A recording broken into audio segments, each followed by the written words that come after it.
My first experiences with my body were so pure and loving, and I just felt such an excitement to welcome pleasure into my physical form. My first experiences relating to my body were just so wonderful and really felt like they were just between me and God, and the rapture, the curiosity, the purity, and the pleasure, all of that felt so wrapped into one. And then I left the safety of my bedroom wearing scantily clad outfits, and all of that shifted so quickly. Unlearning having obligational sex, unlearning even just dressing for the male gaze, finding validation from how much male attention I was getting, that took me so many years. And living in a patriarchal society, I am still breathing that air in. It's still something that I'm working through, but I can say that when I get dressed in the morning, I'm just excited to wear things that make me feel good in my body for me. And we're gonna get into the other stuff, but that's just sort of the context. When you don't grow up with a sense of self-worth rooted in your character, the value that you bring to your family,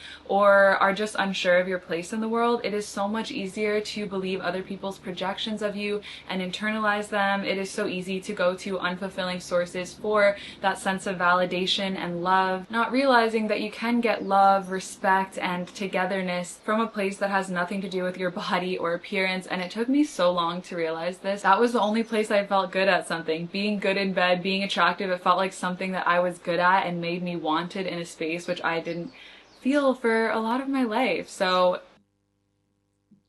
wow. So I saw this video on Manosphere Highlights Daily this morning. Shout out to the brothers over there. Listen, I have always been fascinated by the whole sexual revolution and how easy it was for women to have sex, to cheat, to destroy their reputation, especially growing up in a small island. I saw how easy it was done. I saw how women, face the price of actually not conserving themselves. And that's what I want to talk about today, my friends. You're going to hear me say this a lot. As a father of 2 teenage daughters, I have to warn them about the harms of the sexual revolution, of being sexually liberated, for being a free spirit. And I try to explain to them that there are serious consequences to this. And so, my friends, that's what we're going to get into, because I know a lot of us older folks, we have daughters, and we are constantly encountering more and more women who have been sexually liberated, who have been free-spirited,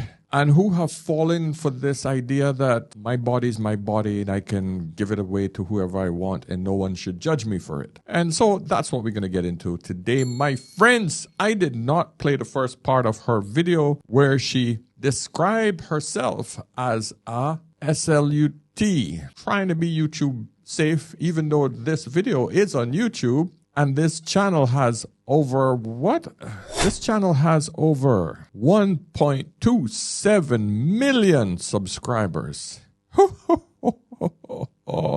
And this video is called Healing from Relationships, Shaming, and Bad Sex, a deep dive. And the channel name is Hitomi Mochizuki. The reason I have to be very careful about playing the first part of her video where she said she was a self-proclaimed SLUT is because my type of channel will be flagged rather than hers, okay? But the reason I want to highlight this particular video is because she is one of the few women that are saying the ugly part out loud, the part that most women who are sexually liberated, they won't say these things. They won't admit to you that the over-sexualization of themselves have now reached a point where it's ran its course and they now want to settle down. And listen, and this is the backbone of what this video is about, but it goes a lot deeper. The nuances is what you gentlemen have to be very cognizant of. And you have to be able to share this type of video to other women, but also warn your daughters, because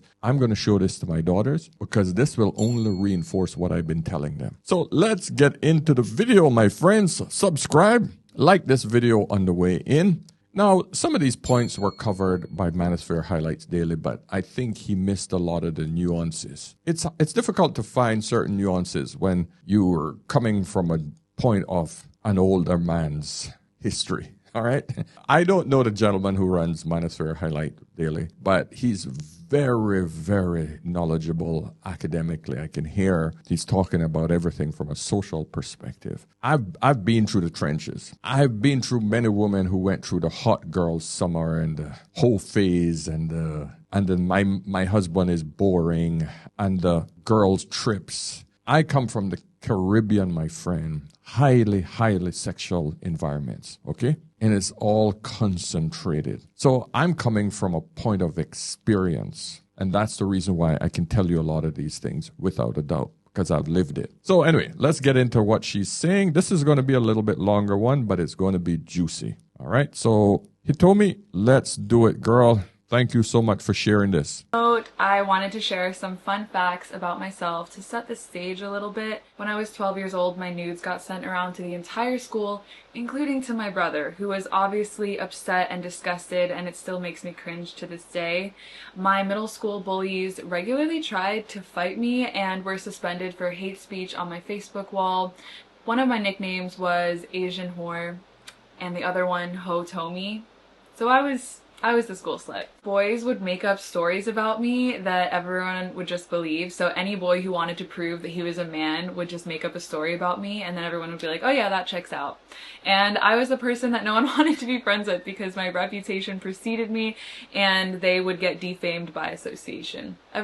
So that's the first thing and the most important thing I told my daughters. Never, ever, ever, ever, ever share any naked photos, not even if you have a relationship with a man that you're very comfortable with. None. No boyfriends, no husbands, nothing. Never, ever, ever share any videos. Never allow yourself to be recorded in any way, shape, or form deliberately. If you don't know what's happening, then you can't control it. But never, ever share any videos or photos of yourself in a naked or compromising position. It will inevitably come back to bite you. So never do it. This girl did it, and she's realized it's now coming back to hurt her from the time she was 13 years old. My daughters, they tell me about photos that have been shared around the school from girls who have made this mistake. Not like boys don't do it either. A lot of girls are sharing boys' dick pics, and a lot of girls have made this mistake. Please don't do that. In the digital world, you will never know where these pictures will end up, and you'll never know when it'll come back and bite you in the ass. So just don't do it.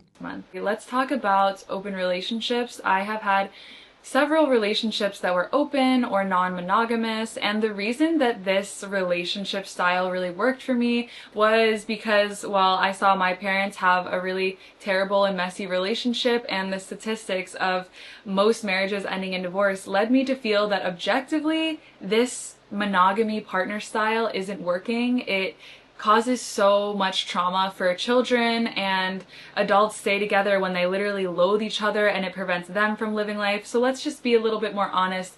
This isn't a model that is going to work for everyone. First error that she's made as a child, and I've said this in many videos before, anything even remotely aggressive coming from adults to a kid looks like war, drama. It's huge. Especially when you're a woman or a girl or a female child, they have a much higher degree of neuroticism, meaning anything negative is magnified to a girl, to a child, to a woman. So any normal argument would just be huge to her. And she's held this trauma right through until adult life. Arguments that my mother and father used to go through affect me a lot less than it would affect my sisters. For them, it was a big deal. When I open my mouth in the house here, my daughters see this as a huge thing, even though my wife just sees it as a normal argument, because she's looking at it from an adult perspective, and my daughters are looking at it from a kid's perspective. But that is not the reason to take judgment into a particular system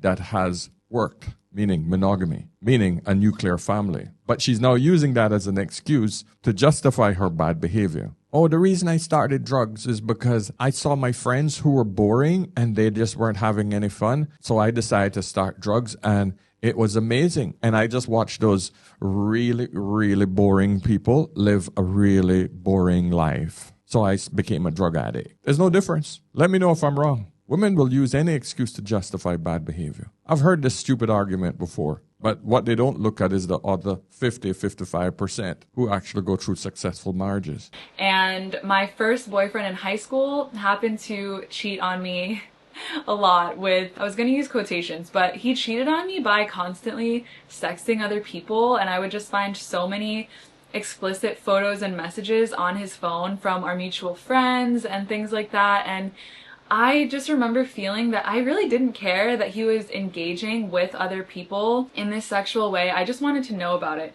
I just didn't want him to lie about it. And I opened up that conversation with him like, this is fine, but you can just communicate with me about this. And obviously, bullshit. She was with a Chad who had options, and the reality of it is she didn't want to lose him. So she's justifying the fact that, okay, I'm going to let him get away with it, but at least he's still with me. Gentlemen, you got to read behind the words women are using. Obviously, that relationship didn't end well, and communication did not happen. We were literally in high school, but it just made me feel like I actually think that this is an interesting approach. Like, I don't take it that personally if my partner is physically connecting with someone, if they're getting a desire fulfilled by someone, as long as my partner and I have a foundation of strong emotional stability and support and, just spiritual intimacy. For me, that is actually really hard to find. It's very easy to be physically intimate with people, but to be spiritually naked, to be spiritually intimate, that is really rare and precious, and also something that just takes time to build. So I never really felt threatened by my partner connecting with other people. She's with Chad. That's a man that can easily connect with other people. Most men cannot easily connect with women. Men have a hard time getting sex. For women, it's easy. Any woman can go out there, open her legs, and 100 guys will freaking run in, dive in. We see this. We've seen this many times. What was that porn star that just did 1,000 guys in one day? The British porn star.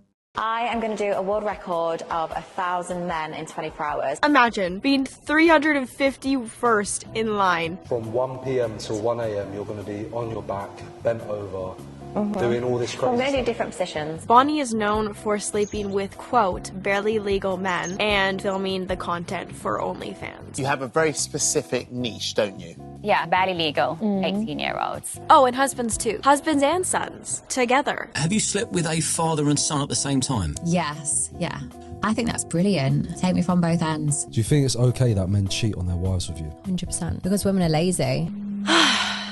You think any man can pull that off? Yeah, girls, I'm having a marathon. I want to see how many pussy I can fuck in 24 hours, man. I'm going to try for 15. Any girls out there? Yeah, no, I have an average D. It's just an average D, nothing special. Yeah, no, I'm not that great shape, but I'm not fat either. But, 15, 20 girls, man. I'm trying to do a record.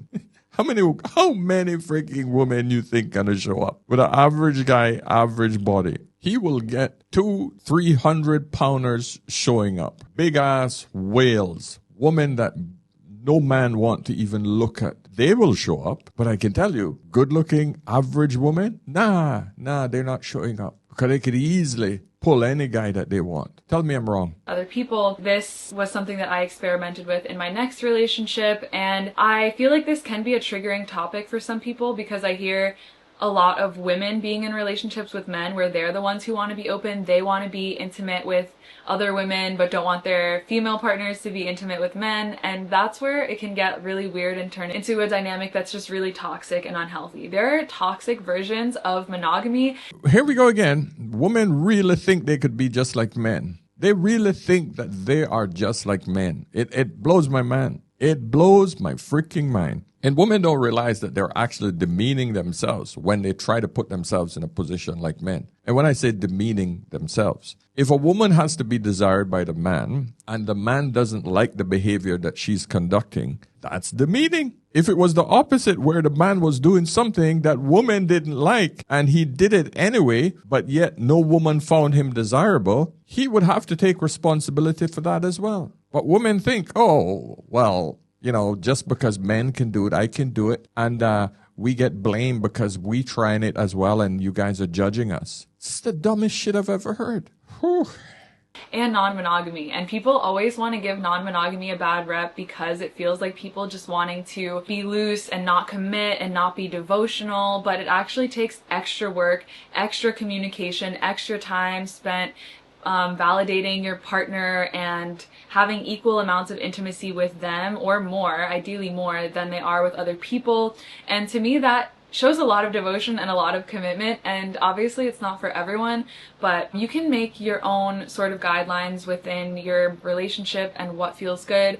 It doesn't work when it's the woman. It doesn't work. Men produce 850 million sperms per day. Women produce 1 egg. Men protect and provide. Men want to know that this is his sperm. That's why males of every species fight to get his sperm inside the woman. Because every single man wants to pass on his DNA, his. You don't want his DNA competing with another man. You're just looking at it from a pleasurable perspective. But in reality, once the pleasure is over, once you reach a certain age and that little episode is over, now it's time for us to get serious. What's the next step? Living together, sharing resources, passing on DNA. Any man who's a man wants to be able to say, hey, I work my ass off, I protect this woman here, and she has my offspring, and whenever I pass away, I'm making sure that that money is passed on to my DNA, not Bob that have been having joint sex with us. He hasn't contributed shit. And unless you guys are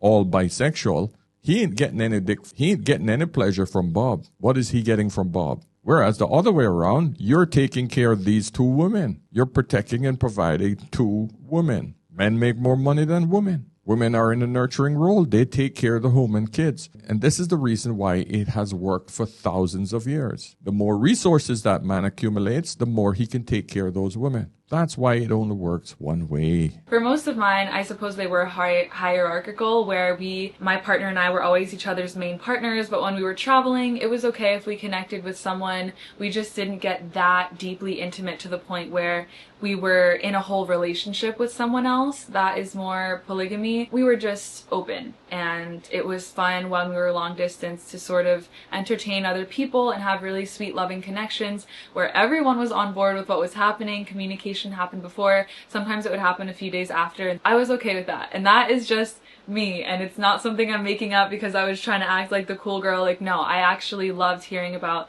my partner's experiences with other people because it made me happy that they were inspired in ways that like maybe they couldn't find in our relationship, or fulfilled, or picked up something that now they brought into our relationship, whether that was like a philosophy or a practice or a song or even something in bed. Like, all of that felt really beneficial and positive to me. That was a 3-year relationship, and I got out of a about 4-year relationship. It became this thing where I started to realize that I was using open relationships as a crutch for my avoidance. Someone asking more of me, someone wanting to plan a future with me. I started to realize that I wanted all those things, but it really terrified me. Even just the idea of getting married alone terrifies me because of how many bad relationships I've seen in my life, bad marriages specifically. Yeah, see, this is the problem. This woman got screwed up from a very early age. So she made it sound really cool that she was doing these threesomes and sharing her man. But then this shit could only last a very short period of time. But the ramifications of doing it, those scars last a long time, because the amount of dopamine and oxytocin that's produced during these exciting events. Now, when you try to become monogamous and that one person is in your life for a long period of time, trust me, it gets boring. If you had already had that type of heated relationship, the excitement of different D, you cannot be monogamous after that. Well, you can, but you won't be happy. You won't be satisfied. And more than likely, your partner will suffer, because there's nothing worse than forcing yourself to sleep with someone you don't want to sleep with. Oh, God, he's so boring. It's the same D. Oh, God, I love him, but he just does the same moves every single time we have sex. It's the same moves. It's the same thing. Yeah, it is. But the problem is, you cannot bond with this person because your oxytocin receptors have died from all the variety of D that you had before. Your dopamine isn't freaking firing anymore. You're not releasing any dopamine. You're not getting that high, that bond between you and your partner. You're just going through the motions. Trust me, I've seen it. I've had my share of female married women as lovers. They've shared these stories with me many, many, many times. Okay? I know what's happening inside of married women's heads who have gone through their whole phases, because I've asked them the questions. Specifically, and I'm finding the middle ground where I still don't fully believe in creating a contract with the law that I'm going to be with someone. I would rather have a soul contract with someone where I devote to them, and I'm really excited to explore devoting and monogamy in this way where I move through that intense avoidance and just communicate like when I feel overwhelmed. The very important questions to continue asking yourself throughout an open relationship is this serving our relationship? She's perfectly okay with a soul marriage. Why? Why you think this is? Because she's not getting any men to commit to her. No man would want to freaking legally get behind this. Are you crazy? No. So she's basically advertising herself now, saying, hey, listen, guys, you don't have to marry me. I'll be perfectly happy getting into a soul monogamous relationship. Because I'm spiritual. I've had a lot of D and I'm ready. I'm ready. Because in reality, my friends, we want commitment from someone. Human beings are social creatures. What makes us fulfilled is a relationship with one person. We need that sense of security from at least one person. Now she's in her 30s. She realized that, shit, I've run out of time. No men have asked for my hand in marriage. Shit's getting real. Is this evolving us for the better? Is it bringing us closer or further apart? It is a lot of communication. It is a lot of revisiting the structure, the dynamic, fleshing out kinks. And because it's not just this set way of being like monogamy, you don't know what your objective is every single day. There are different scenarios that you may not have discussed that come up, and it does take a lot of emotional maturity. I think that you should not enter an open relationship if you don't feel comfortable admitting that you're jealous to your partner, if you are just doing it to please them, if it doesn't feel like something that excites you, that you'll also benefit from, if it doesn't feel like it's furthering the plot of your shared intimacy together, then you should just be single. And that's kind of what I came to realize as well, is that, in the desire to explore my queerness, that's actually a journey that I have to take on my own, and that I shouldn't be in a relationship with a cis man when I'm trying to explore my queerness. You don't want to let go of someone who's so comfortable and a partner that you've loved, but you also feel like... Oh, God.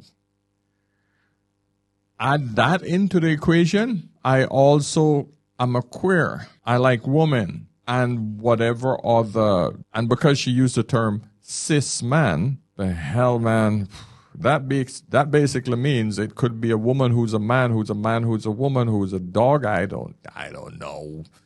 I don't know what you guys freaking classify yourselves as these days. In other words, she's fluid. Throw that shit in the mix. You think any man's going to be interested in this? Woo! Man. It's too soon to know if you want to marry that person, and you need time to be single out in the world. You want to secure this beautiful relationship that you've been forging, but also clear any doubts that you have in your head. And I feel like this does work for some people when they open up, but still stay together as primary partners, and then they get the clarity that they needed. But it might just be better to fully lean into that curiosity and break up and come together if it's meant to be. And honestly, being slightly avoidant in an open relationship is also just not healthy, and I really realized that after I got out of my last one, and I just felt so, and still do feel so, committed to honoring the energy of love and not creating any more hurt, if possible, from this tendency to want to be so independent. All right, she's just rambling. The point is, she is a disaster at relationships. This is a nightmare. This isn't stability. No sane man would want to be in this sort of chaos. She isn't healed. This will never be healed. All right, I'm going to fast forward to the end because she did say something interesting at the end, which I want to conclude with. Because I also want you guys to go over there and support the channel as well, if you want to listen to the whole thing. But otherwise, if it's just technical issues, if it's just that the sex was rushed, if it's just that we didn't have some like hot banter throughout it, then that is all workable. But yeah, certain things like someone being afraid to choke me because they think they're gonna hurt me, that is like, okay, we're not super sexually compatible. So she's into the whole, what is it, BDSM? She needs somebody to choke her. And if he's afraid to choke her, well, maybe you're not that type. You're not for her. Shit. Oh, man. See what I'm talking about, my friends? You imagine trying to please this woman, trying hard to sexually please this woman as a wife after like 3 or 4 years into a marriage. She's going to be so damn bored with you. She's going to be back on the street in no time. But yeah, I feel like bad sex happens and it's okay and it feels weird and it kind of sucks, but so much beautiful intimacy can be born from that, and that can just be the beginning. So I also just want to share, for anyone who's going through a breakup, if you are romanticizing the heck out of someone that you used to make love with, just think. There it is. This is what happens when you've had too many bodies. Woman's brains goes back to that good D she had back fucking 10, 15 years. And if she's had a lot of good D and your D is boring today, she starts fantasizing about that shit. Because that never leaves a woman's brain. You're competing with every single man she's had in her past. And this is what a lot of women do not understand. And this is what I tell my daughters. You are damaging yourself when you've had too many men. Because now all of a sudden you keep going back to the lovers that literally alpha widowed you. Think about all the times it was bad and how much time it took to build that level of intimacy and unmasking and freakiness. Like, it didn't just come. And if it did, trust that you'll find other people that are going to match your freak. Good lovemaking, good intimacy takes time, and a lot of it has to do with non-physical actions. It's verbal, it's emotional, and it is in the healing of wounds. It is in the right potential of like what this relationship is that you're building with someone. All of that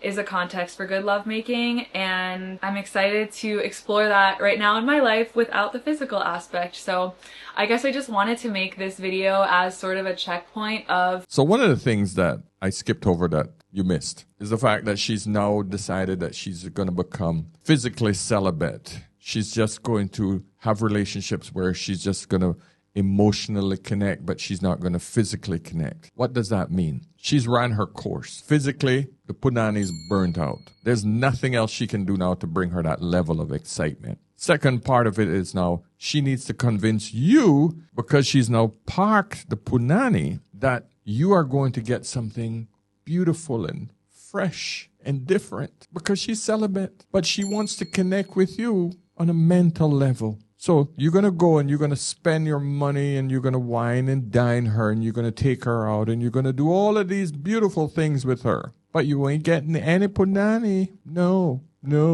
you're not getting diddly, because she is in her celibate, error, and we must connect mentally.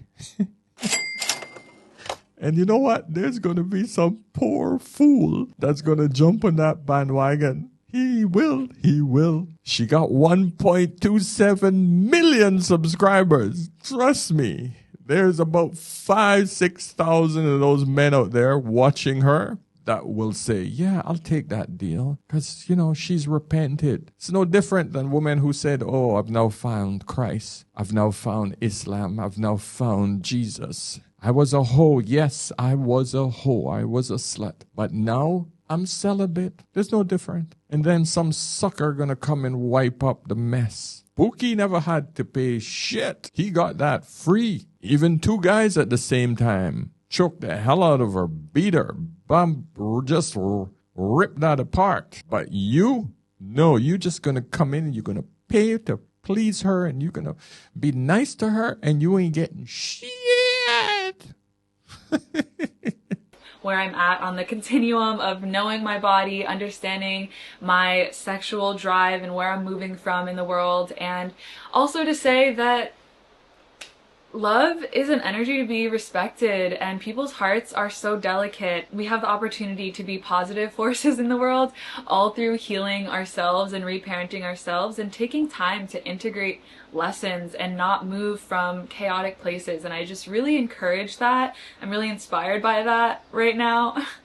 Locking into your own accountability and healing and moving from a complete place of clarity. It is almost your duty for other people to grow into yourself, to feel confident in your voice, to know who you are. But those are my thoughts right now.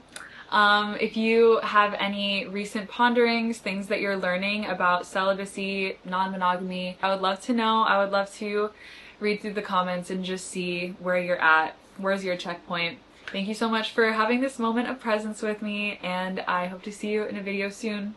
Bye. Yeah, she's cute, but man, gentlemen, that is not something you even want to remotely think about entertaining. There are millions of women out there like this, but she's said the hard part out loud. But I can guarantee you, my friend, if you ever hear any woman talk about, I was a free spirit and, I did this and I loved and I had my sexual experience, this is what you're talking about. Share this with your daughters. Share this with your wives. Share this with other men so that you can become aware of the damage that a lot of these women have gone through sexually, and they're now prepared to come at you with all of this woo-woo stuff of spirituality and Christian and Islam, Brittany Renner, and all of this, I'm just preserving myself and everything is going to be nice and fresh when you get it. Like this video on the way out, my friends. Subscribe if you haven't. Of course, pick up my Content Creators Toolkit, and I will see you tomorrow in the next video. Okay? So, until next time, remember, my friends, whenever in doubt, always ask an older man. I'll see you soon. Cheers.